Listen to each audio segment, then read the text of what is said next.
In Gran Turismo 7's multiplayer mode, specifically lobbies and sport mode, there's this feature called ghosting during race, where if the game detects that you are losing control of your car, or in the lower rated lobbies for sport mode, you are about to punch someone off into the sun, the game will step in by making your or their car transparent to avoid collision.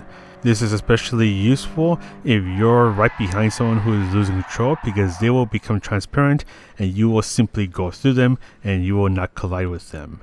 But when it comes to Circuit de la Sarthe, otherwise known as Le Mans, the ghosting system works a bit too strongly, because when you're going through the Mulsanne chicanes, the ghosting system activates itself, even though you're not losing control or you're not going to punt anyone off into the sun.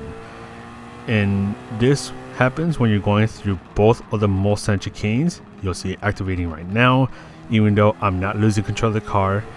And then it activates itself one more time when you're at the end of the Mulsanne straight.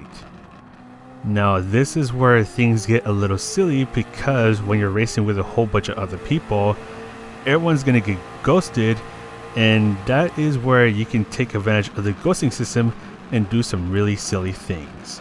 If you are inside another car while you are ghosted, you will remain ghosted until you completely separate from the other car. And it doesn't matter whether if they're ghosted or not. If you are ghosted, you will remain that way.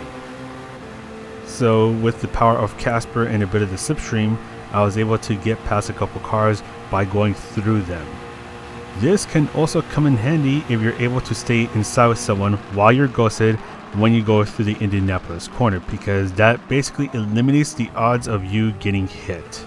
So there was actually a bit of collision that happened right behind IGT7 player and I, where this player ended up bumping into the Canadian, but because IGT7 player was ghosted, he didn't get any of that hit or the damage.